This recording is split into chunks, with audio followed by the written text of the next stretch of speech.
Welcome to The Explainer, where we break down big ideas into clear, actionable insights. So, today we're getting into something every single leader grapples with. How do you take a group of smart individuals and forge them into a team that truly dominates?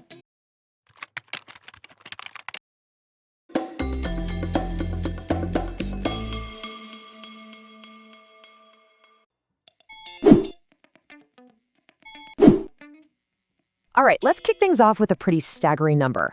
A whopping 75% of organizations say that teamwork is absolutely critical to their success. And this is the big but, while almost everyone agrees it's important, those truly high-performing teams are incredibly rare. So that gets you thinking, right? Are amazing teams just a fluke? Something you get lucky with? A group of all-stars who just happen to click?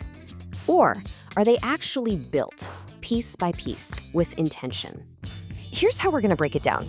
We're going to treat this whole process like a construction project.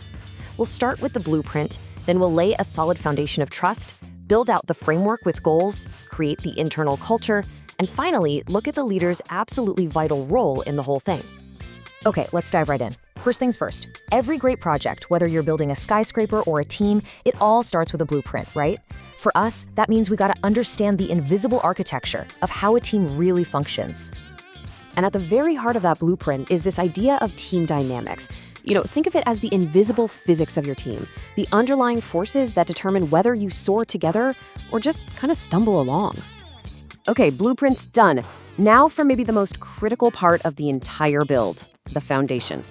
You can have the most brilliant design in the world, but if that base is shaky, the whole thing is eventually going to come crashing down. And for a team, that foundation, it's all about one thing. Trust. Simple, right? But trust is what creates what experts call psychological safety. It's that gut feeling that you can toss out a crazy idea, ask a dumb question, or even mess up, and you're not going to get hammered for it. It's basically the soil where all the good stuff, like innovation, grows. And here's the thing, you don't just wish for trust to appear. You have to actively build it. And you do that by creating this culture of, radical openness. We're talking regular check-ins, real feedback loops, and using tools that actually keep people talking and in the loop. And you want to see the payoff? Look at this. The numbers don't lie. Teams that really nail open communication see their productivity jump by over 25%. That's a massive return on your investment in just building trust. All right, our foundation is poured and it's solid. Now it's time to put up the framework. These are the structural pillars, the beams that give your team its shape, its direction, and its strength.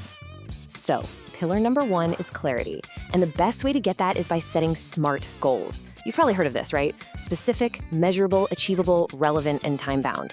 When every single person knows exactly what the target is and how we're measuring success, it's like everyone starts rowing in the exact same direction. But just having a clear plan isn't the whole story. Pillar number 2 is agility. Because let's be real, in the world we live in, things change fast. A high-performance team isn't brittle, it's flexible. It can bend without breaking when things get unpredictable. And get this, the impact of being agile is pretty mind-blowing. Teams that really embrace these agile methods have seen project delivery times cut by up to 50%. They can pivot, adapt, and just get things done way, way faster. Okay, so the structure is built, we have the foundation, we have the framework, but now we got to think about what it's like inside the walls, the culture, the vibe, the stuff that makes people actually want to show up and give it their all.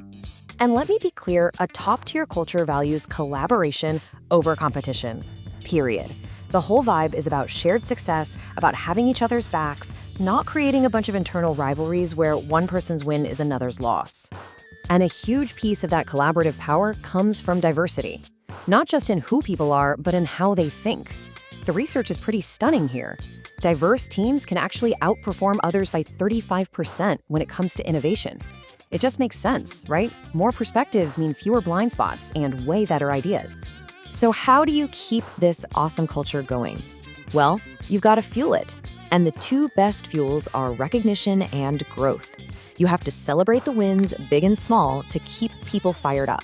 And you have to invest in them, help them learn and get better. That's how you keep the engine running hot. And if you're a numbers person, the data here is just undeniable. A culture of recognition can slash turnover by 31%. And investing in training? That can lead to 24% higher profits. See, putting people first isn't some fluffy, feel-good thing. It is a hardcore business strategy. All right, we've come to the final and maybe most crucial piece of the puzzle, the leader. You are the architect of this whole thing, the one who sets the tone for everything. And here's the absolute bottom line. A leader's behavior is contagious. The way you act, the way you talk, the way you handle pressure, that becomes the standard. Your actions are the real rulebook for the team. So let's pull it all together. Building a high-performance team isn't magic. It's a deliberate process. You start with a blueprint of how people interact, you lay a rock-solid foundation of trust, you build a framework of clear goals and agility, and you fill it with a culture of collaboration and growth. And you, the leader, guide it all by example. And I really want this to sink in. This whole thing isn't about finding a group of superheroes.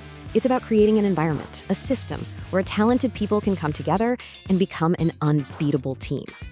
So that brings us to the final question, the one I want you to walk away with. Every big construction project starts with one small action. So looking at your team right now, what's the very first brick you're gonna lay?